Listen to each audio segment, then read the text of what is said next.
రామా,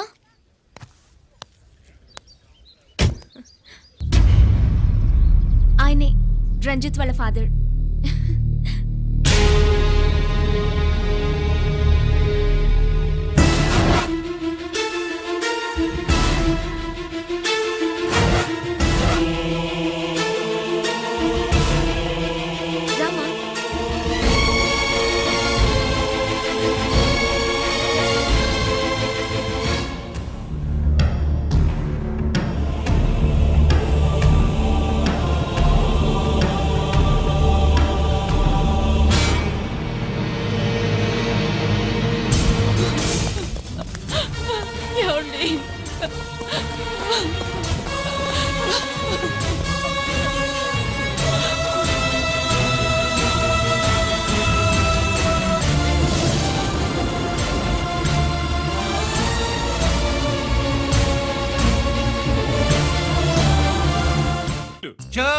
మూడు జాకీలు నావి 3 రాణీలు సార్.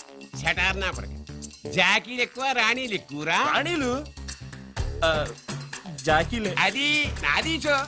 ఏటివై మాణిక్యం నీకేంటి వచ్చినది మొక్క? ఏంటి వచ్చే తొక్క? నాకు రాజేదో రానేదో అర్థమే చావట్లా. 2 ఏళ్ల నుంచి చూస్తున్నాను. నువ్వు రాజువో రాణివో నాకు అర్థం కావట్లేదు. ఒక పూట కొంపగల అర్థం అవుతుంది. చచ్చూరుకుంటావు. ముద నష్టపడాలి. చెయ్యి షో 3 ఆసులు. నాది షోనే 3 క్వీన్లు. 3 ఆసులు సార్. మాణిక్యం. ఏయ్, ఆసులు గొప్పవా రాణులు గొప్పవా? ఆసులే కదా సార్. సారి ఆడితే రాణీలే. మరి ఇంకేంటి? మీరు తీసుకోండి.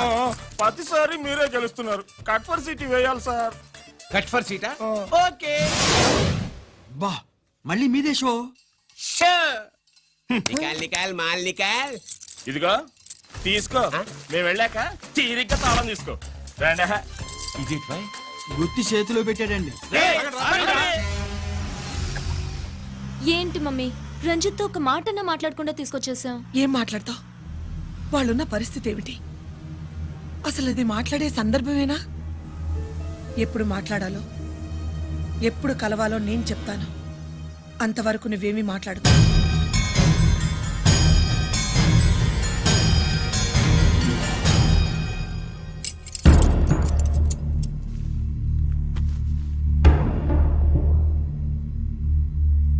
క్యాంటీన్ దగ్గర పోలీస్ డ్యూటీ చేశారు కదా, ఇప్పుడు అన్నగారి డ్యూటీ చేయడానికి జైలుకు వచ్చారా?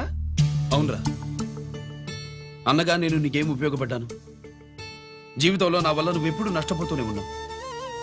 చిన్నప్పుడు నా వల్ల చదువుకు దూరం అయ్యావు. ఇప్పుడు నా కారణంగానే వాళ్ళు నిన్ను ఈ కేసులో ఇరిగిస్తే ఇంటికి దూరం అయ్యావు. థ్యాంక్స్ అమ్మా. నా కోసం కన్నీళ్లు పెట్టేవాళ్ళు కూడా ఉన్నారని నిరూపించుకున్నావు. ఎలా ఉన్నావురా? జైల్లో ఉన్నా ఇంట్లో ఉన్నట్టే ఉంది. నాన్న నన్ను ఇప్పుడు దోషిగానే చూస్తాడు కదా. ఆయన గురించి నువ్వు అలా అనుకుంటావు కానీ నీ గురించి ఆయన ఎంత టెన్షన్ పడుతున్నారో తెలుసా? దేనికి? జైలు నుంచి తప్పించుకుంటానన్నా? అది మాత్రం కరెక్ట్ గా ఊహించాడు. అంటే ఆ బోర్డు చూడు. ఖైదీలు 213 అని ఉంది. తెల్లారేసరికి ఆ నంబరు 212 అవుతుంది. తమ్ముడు, ఆ పని మాత్రం చేయొద్దు. ఇల్లీగల్ గా వాడిని నిరికించాను. లీగల్ గా నేను విడిపించుకుంటాను. ఈ లోపు తొందరపడి జైలు నుంచి పారిపోనని నాకు మాట ఇవ్వు. ఇవ్వరా?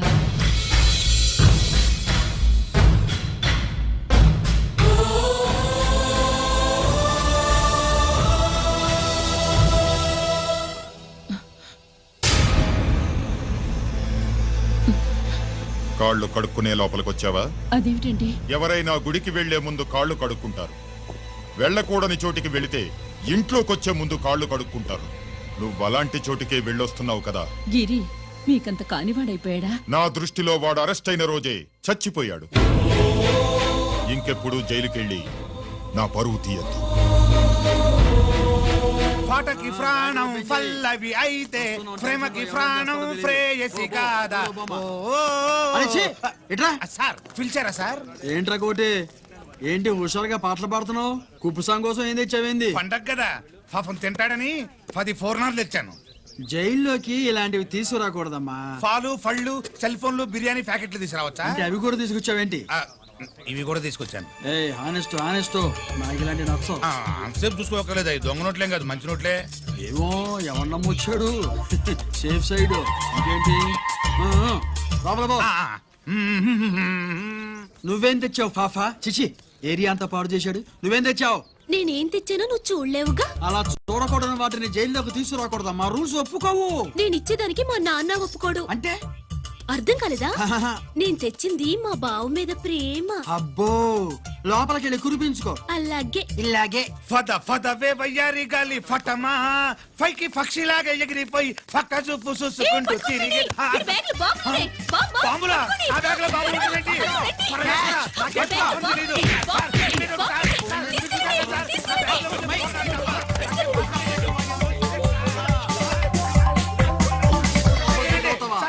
ఈ బాంబులు కాదు సార్, ఫోర్నాలు. పూర్ణాలు తీవే బయటికి. ఏం సార్ చెప్తా వినరు మీరు? అది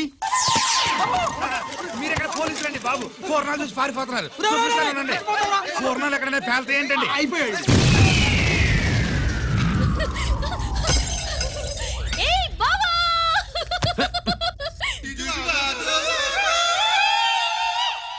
ఫోర్నాలు బాంబుల్లా ఫేలిపోయినాయి ఏంటి? వాడిని కస్టడీలో తీసుకోండి. అలాగే సార్. పయనించే ఓ చిలుక ఫారిఫో ఈనాడు మెంటల్గాళ్ళ ఉన్నాడు. పగిలిపోయేను పద. ఫోర్నం. ఏంటి ఇది నీ పనేనా? అవును బావా, దీనికోసమే. జైల్లో అయితే జైల్లో కాపురం చేస్తే కృష్ణుడు పుడతాడంట. పుడతారు.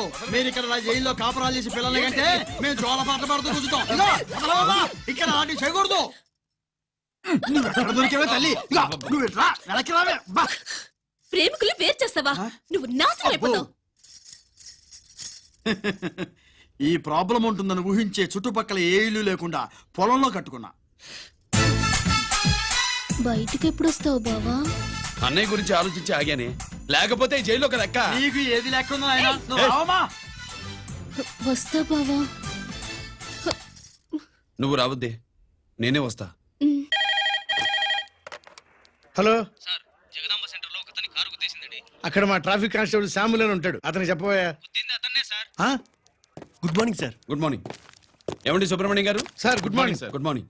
నాకేమైనా ఫోన్లు వచ్చాయా? హోమ్ మినిస్టర్ పేషెంట్ నుంచి ఫోన్ వచ్చిందండి. మ్యాటర్ ఏంటి? ఏం లేదు సార్. ఇంకా డీజీపీ ఆఫీస్ నుంచి ఫోన్ వచ్చిందండి. మ్యాటర్ ఏంటి? ఏం లేదు సార్. డేటా కలెక్ట్ చేయండి. Okay sir. ఇంకా ఆ స్వాతి అంటే 3 సార్లు ఫోన్ చేసింది సార్.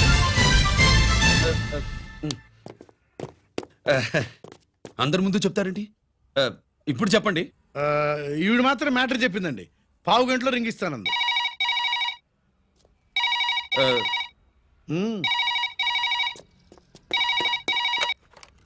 హలో. హాయ్ రంజిత్, నేను స్వాతిని. హాయ్ స్వాతి. ఎక్కడి నుంచి? హైదరాబాద్ నుంచి.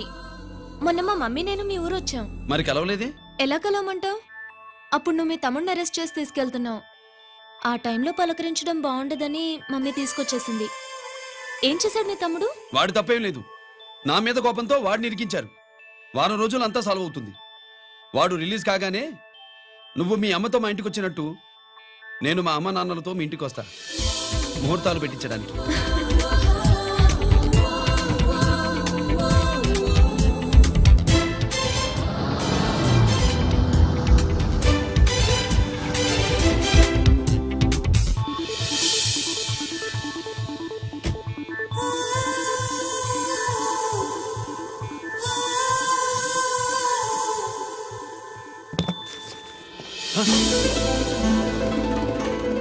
హాయ్. ఏంటి లగేజ్తో సహా వచ్చేసావు? ఏజ్ బారవక ముందే తొందర పడదామని. అందుకని చెప్పా పెట్టకుండా ఇలా దిగిపోవడమేనా? ముహూర్తాలు చూసుకొని దిగడానికి నువ్వేమన్నా 3 ముళ్ళతో రెడీగా ఉన్నావా? ఉమ్? అందుకే ఎదురుగా ఉంటే నీకు ఇన్స్పిరేషన్ గా ఉంటుందని వచ్చేసా. ఎవరు? రా.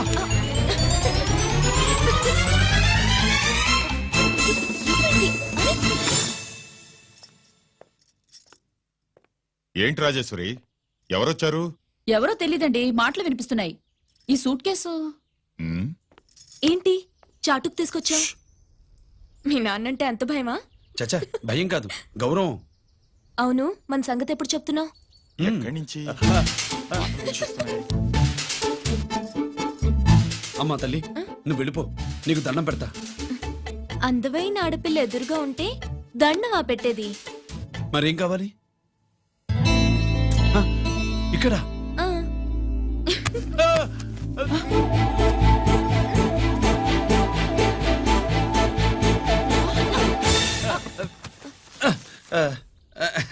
అదేంట్రా, పోలీసు వయ్యుండి దొంగాట ఆడుతున్నావు? ఎవరి అమ్మాయి? నాన్న ఈ అమ్మాయి నా పేరు స్వాతి అండి. ఆ రోజు ఫంక్షన్ లో మావాడి మెళ్ళలో మాలేసింది నువ్వే కదూ? మాల కాదండి, మెడల్. ఆ, మెడలు వేస్తే వేసావు కానీ సూట్ కేసుతో వచ్చేసావేంటి? ఇక్కడ ఇంటర్వ్యూ ఉంటే వచ్చానండి. అలాగే మిమ్మల్ని చూడాలని ఇటు వచ్చాను. చూసావుగా పద మరి. అది కాదు అంకుల్, ఉద్యోగం వచ్చేదాకా మా ఇంట్లో ఒకే ఒక ఉద్యోగం ఖాళీగా ఉందమ్మాయి. అది ఇంటి పెద్ద కోడలు ఉద్యోగం. చేస్తావా మరి? ఆ, లేషన్స్ కంగ్రాచులేషన్స్ బావా. అక్క సూపర్ గుంది. చాలా థ్యాంక్స్ అక్క. మా నాన్న పెద్దభావం చేసుకొని నస పెట్టి చంపేస్తున్నాడు. నువ్వు లైన్ లోకి వచ్చి నన్ను లూప్ లైన్ లో పెట్టావు. ఇంకా మా నాన్నకి బ్యాడ్ టైం మొదలైనట్టే.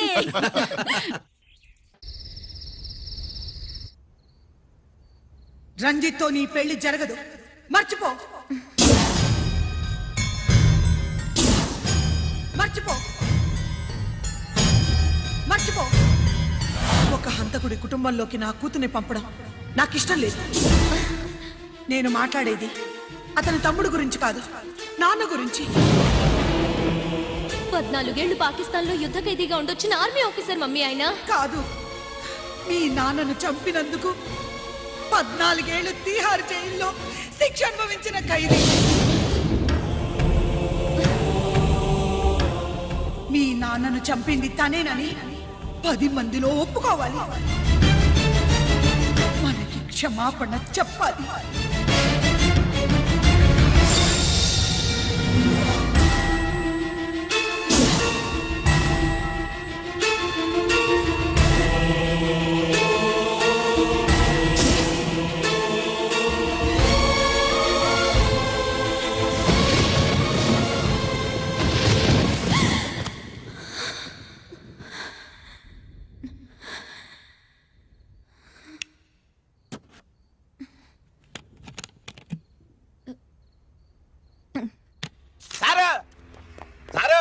గుడివాడి కైలాసం గారి కొడుకు గారు తమను కలవడానికి వచ్చేసారు. పిలవమంటారు ఏంటి? వాడు వచ్చాడా, నువ్వు తీసుకొచ్చావా? నాకేం తెలుసు సార్. పోనీ వాళ్ళ నాన్న తెలుసా? అమ్మతో ఆడు కూడా తెలవచ్చు సార్. పేరు గోత్రం చెప్తుంటే తెలిసేమో అనుకున్నాలే. రమ్మను. ఒరే కిరణం, నీ నాన్న గుడిని మింగేసే రకమైతే ఈడ 10వ శతాబ్దంలో కట్టారు. అప్పుడెంత మింగేసినారు కూడా చెప్పేసి రకం. కొంచెం జాగ్రత్త. రే రారవే.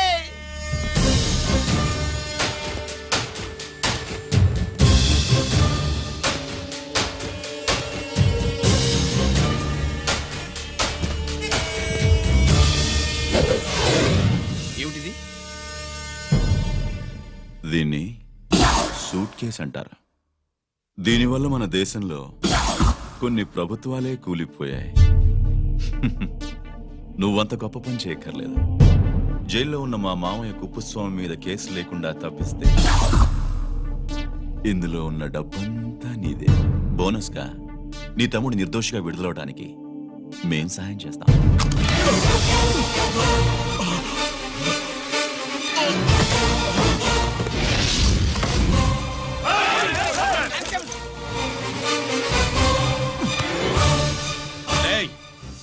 దీన్ని పిస్టల్ అంటారు.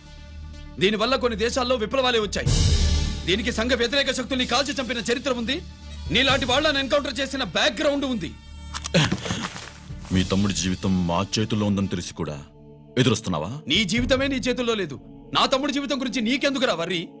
నోకరాజు సరే, సూట్ కేసు లోపల పెట్టి మంత్రా ఎత్తి వీడి నెత్తిని పెట్టు.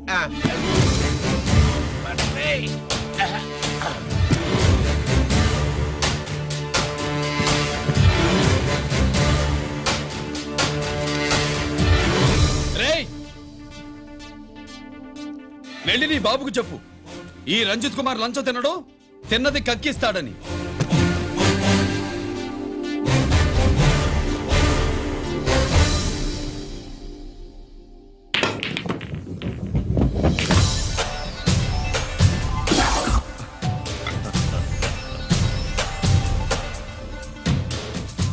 రూల్స్ పాటించే పోలీస్ ఆఫీసర్వి రూల్ తప్పి ఆట ఆపావేంటి? నీకు ఆడడం తెలుసు, నాకు ఆడుకోవడం కూడా తెలుసని నీకు చెప్పడానికి.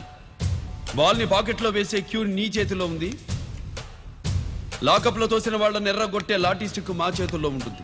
సూట్ కేస్ తిప్పి పంపించావు కదా, నిజాయితీ పరుడి ఫేస్ ఇలా ఉంటుందని చూపించడానికి వచ్చావా? అవినీతి పరుడి ఫేస్ ఎలా ఉంటుందో చూసి వేటు తప్పదని హెచ్చరించడానికి వచ్చా.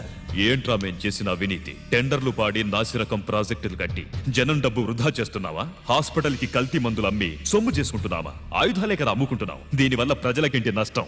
ఆ నష్టం కళ్ళకు కనిపించదు. తుపాకీ తీవ్రవాది చేతిలో ఉంటే అధికారులు భయపడుతున్నారు. మంత్రులు, రాజకీయ నాయకులు ప్రాణాలు గుప్పెట్లో పెట్టుకుని పాలన సాగిస్తున్నారు. తీవ్రవాదికి భారతదేశంలో కొన్ని రాష్ట్రాలే భయపడితే ఉగ్రవాదికి అమెరికా, బ్రిటన్ లాంటి అగ్రదేశాలే వణికిపోతున్నాయి. దేవుడిచ్చిన తెలివితేటల్ని ఇలా ఆయుధాలమ్మి కోట్లు గడిస్తున్నారు. నీలాంటి వాళ్ళ ఆట కట్టించడానికే దేవుడు నాలాంటి ఆఫీసర్లను పుట్టిస్తాడు. నీలాంటి ఆఫీసర్లని చెస్ బోర్డ్ లో పావుల్ని కదిపినట్టు కదిపి మా ఇష్టం వచ్చిన చోటికి ట్రాన్స్ఫర్ చేయించే కెపాసిటీ ఉన్న పార్లమెంటేరియన్ ని నేను. ఆల్రెడీ మీ తమ్ముణ్ణి బోనెక్కించా. మాట వినకపోతే ఏం చేస్తావు? నీ ఇంటి పేరు గుడివాడ, నీ ఊరు గుడివాడ. చెప్పరా, గుడివాడకి ఏ పక్క నీ అడ్డ? హనుమాన్ జంక్షన్ వైపా, పామర వైపా? ఈ సైడ్ అయితే ఆంజనేయ స్వామికి బలిస్తా, ఆ సైడ్ అయితే ఉయ్యూరు షుగర్ ఫ్యాక్టరీలో క్రష్ చేస్తా. Count your number of days.